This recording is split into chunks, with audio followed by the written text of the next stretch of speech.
Welcome to the It Matters podcast. I'm your host, Walter Perez, and let's dive in as we help you grow your mindset and elevate your leadership.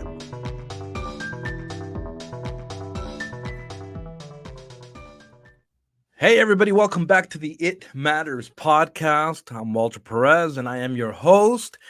Thank you for joining me on another episode, and I'm so glad you're here. Hey, I just want to keep you in the loop and give you some heads up. I have some amazing guests coming on the show in the next 3 months, and they're going to be solid. They're going to impact you. And so make sure you tune in and you come back and join me because we're going to have some great conversations. And I'm hoping that we can equip you, add value to you, and help you lead in whatever arena you're in. And so please come back. Today, though, I wanted to bring to you an episode where I wanted to talk about this statement that many of you have probably heard, and that is, hey, fake it till you make it. I'm sure all of us have heard that in one shape, form, or another, where we've been told, hey, just fake it till you make it, and it's going to turn out. But I want to tell you what the problem I think I have with that statement. The problem with that statement is when you fake it till you make it, you are faking it. You're being a fake and you're not being real. And so you end up going through life and through the journey and arriving at this place, actually not being the real you, and you faked it all the way, and you actually may or may not know what you were doing and what to do and how to adjust and pivot along the way. And so I want to chat with you about that because I want to encourage you to make it and not just fake it along the way. And so think on this. One way that you can avoid faking it is by actually knowing something. And now you're thinking, well, duh, Walter, of course. But the reason I'm faking it is because I don't know it. Well, let me give you some pointers on how you can actually know a thing or two. So along the way, if you have people that you're leading, if you have a business that you're trying to figure out, if you have projects along the way, if there's things that you are being required to do that you feel like you don't have control of, well, I think there's things that you can do so then you can take back control and make sure that you're growing and learning in your journey. And so one way is to actually know it. And what do I mean by that then? Is that you're going to have to commit to master your craft. This is the thing. You got to show up to practice.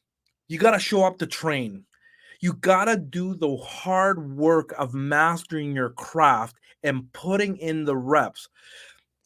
This is the thing. If you're going to show up and want to get healthy, you want to be able to have a good body and be able to feel like you're fit, well, you're going to have to show up to train. You're going to have to show up to the gym. You're going to have to put in the reps and be able to put in that time and the sweat to be able to transform your body in the way you want to do. You're going to have to put in the work in any business and any project if you're going to want to see results. You're going to have to put the time in to learn and to grow. If you want to know something new that you don't know, you're going to have to go read. If you want to know what's up in the culture and what's happening new, what's the new and upcoming thing, well, you're going to have to put the time in to go read, listen, and talk to people and be a sponge that sucks in information and knowledge and wisdom so you can be better. I can't stress enough to encourage you to have the mindset to master your craft, the craft that you're choosing to be to be in and be part of your life. You're going to have to make the choice and the decision to say, okay, I'm going to become the best in this area. I'm going to master my craft and I'm going to know everything I need to know so then I can be the best. And so then I can know it and I don't have to feel like I'm always trying to figure things out. Now, are you ever going to know everything? Of course not. But what I want to encourage you in this is that you need to have a reality check that are you being honest with yourself and are you actually doing the best that you can to master your craft, or are you just trying to coast through life and flow along and fake it as we're talking about and just hopefully you get lucky enough and you arrive at the destination that you hope it will be. And so I want you to think about that. So you're gonna have to take responsibility. You need to take responsibility. As leaders, we need to say, okay, well, if it's going to happen, I'm going to need to take responsibility for my personal growth. I'm going to have to take responsibility for my business growth, my leadership growth. I'm going to have to take responsibility for the people that I've been entrusted with. I'm going to have to, you know, build their leadership, grow them. I'm going to have to take responsibility, and I'm going to have to say, hey, I need to I need to do this. I need to make sure that the things flow along. Yes, I'm gonna delegate. I'm gonna impart wisdom and vision on other people, but I gotta take responsibility for what I can control, and nobody else can do that for you. The other part would be like you need to own it, man. You gotta own your dream. The challenging part, the reason sometimes we don't succeed or we fake it, is because we're living somebody else's dream. Somebody else imparted their vision, their dream on you, and we didn't take ownership over the dream as a whole or even part of that. So we can feel like we have ownership over that and feel like we actually have a huge part to play. You have to realize that regardless of whether you are running a business or you're leading a nonprofit, a group, or whatever, even if you're an employee, like you can take owner over your position, your job, your responsibilities, but you gotta actually take ownership, not pretend you are because you're getting a paycheck. Like, no, when you take ownership, it shows in your work ethic. It shows in how you serve people. It shows in the quality of the work that you do. And I would even say it probably shows it in the quantity as well, because you become excellent and you end up producing more. So I want to encourage you to think that on all this and know that, okay, I got to master my craft. I got to take responsibility. I got to own it, because no one else can own this dream of mine in my life. Nobody can own my life. Nobody can own the things that I want to get done. And so you got to own your vision. You got to own your dream. So then you know what you're supposed to do. Here, let's break this up a little bit more on this whole idea of knowing it.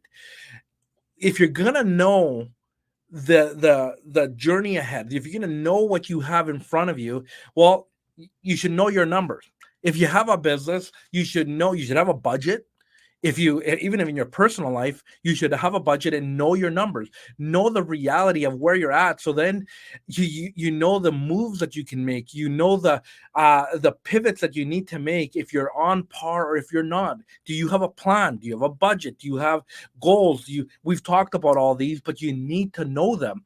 It's not just good enough to write them down. You should memorize some of this stuff. You should know where to go. You should be looking at it all the time. You should be reassessing and reflecting weekly or every month at least in your business and your project, so you know if you're on course, if you know you're actually following the map and heading to where you desire to go.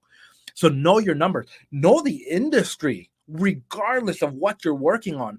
Know your industry. If you want to become an expert, well, you got to know what's going on out there. You got to know what's happening, and you got to, you know, what's the up and coming, what hasn't worked, what is working. You should at least show that you're in the know of what's happening in the projects that you're working on, and whatever it is. Make an effort to know your industry, know who's in it, know your competition, know the rock stars, you know, the all stars in the business, know who you should be listening to and tapping into, know what other people are doing, so maybe you don't have to recreate the wheel, but maybe you can glean off them and learn things that they're doing well. It's not just about, hey, they're my competition, I don't need to know about them. Well, know what they've done wrong, know what hasn't worked for them. Maybe you can take a thing they've done and tweak it and make it work for you. Whatever it is, know the people in your industry and don't be afraid to learn from them. Don't be afraid to be sharpened by them, and get in groups of people where you can talk about business, leadership, and whatever else that you're working on or in, so you can be better. Know the people who are in it. Know where you're going. This all comes back to the dream. Like, understand the goal, understand the plan and the vision. Like if you don't have a target of where you're trying to reach, you're gonna just be walking around endless and be maybe stuck in the desert just wandering in circles. Like you have to know, like, where's your compass at?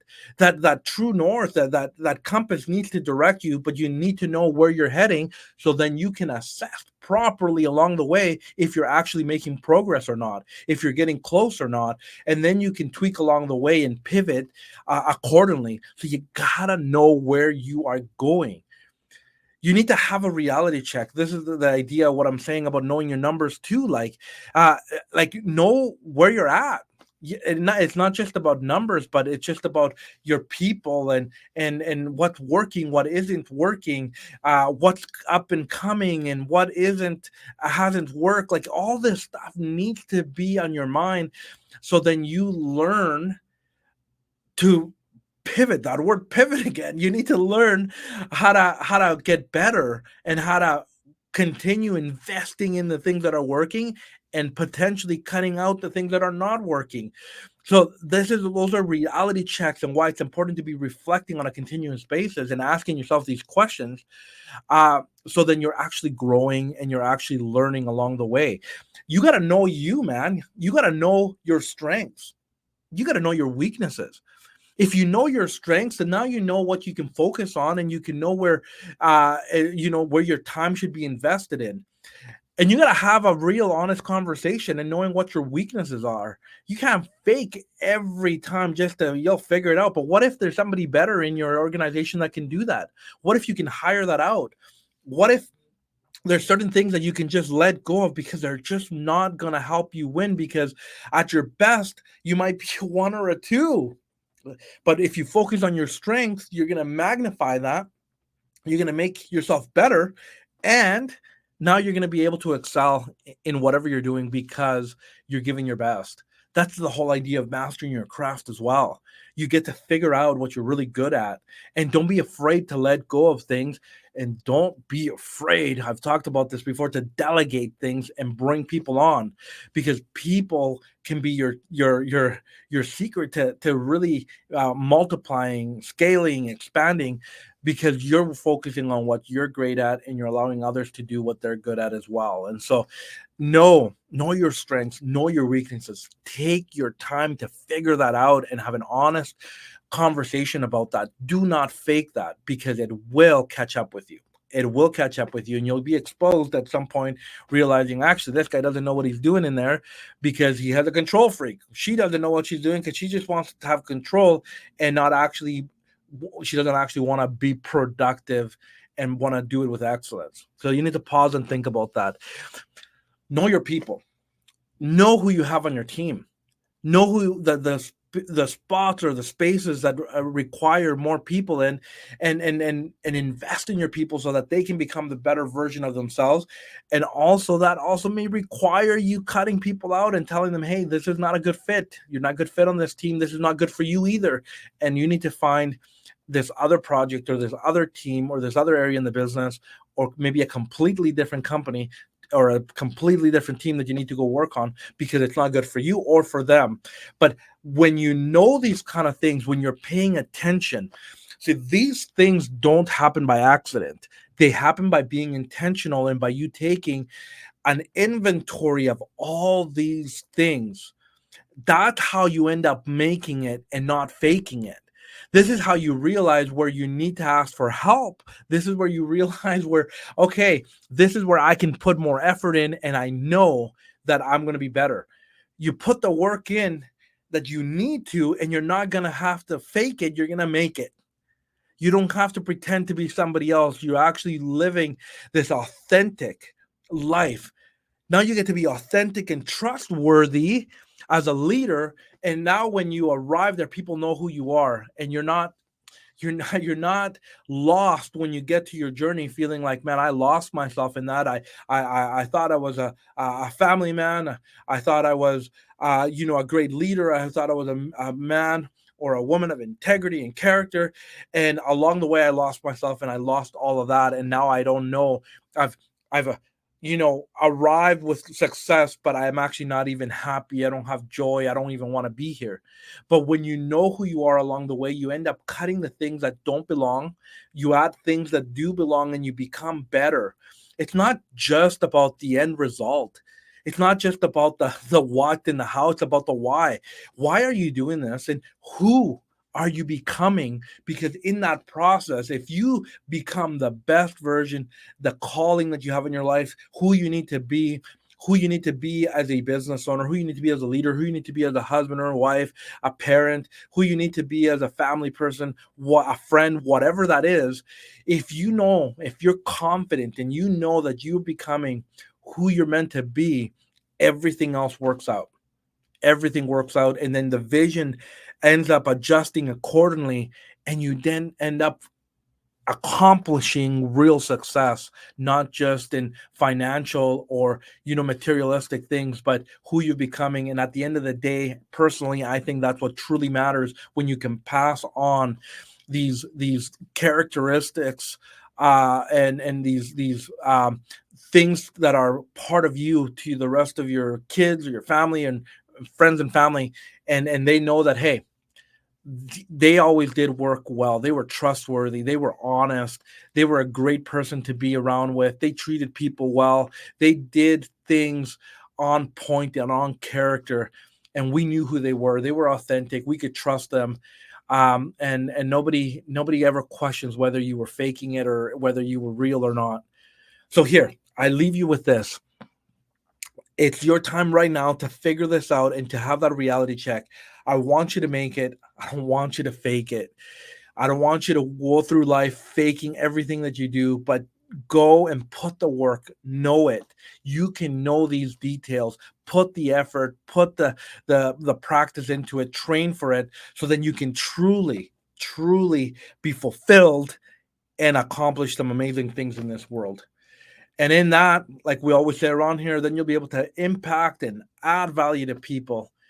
Because as we believe around here, we want to make you better so you can make others better. As I end this episode today, guys, I want to leave you with another thought. If you want to ask me questions, if you have a thought about what I said today or any episode, even with the guests that I've had so far, and you're like, hey, this triggered a question, I would like for you to cover that in future episodes. Can you write it down and send it to us? You can email it. You can write it on our social medias. If you haven't followed us on Facebook or Instagram, check it out and write us a comment. Tell us a question that you want me to address in the future, because I'm going to actually in the future dedicate an episode of answering all your questions, and then hopefully that will add value to you, make you better, and it would be a privilege for me to do that. So please take in this episode, listen to it, and send me your questions so we can answer them. I hope to pick those questions and put them into an episode. I'll do my best on that. And please share this episode, pass it on, give it to somebody who needs to listen to this topic or any of the other topics, and help them become better too, because they listen to this podcast. And so until next time, remember, it's a win-win when the leader leads well. See you next time.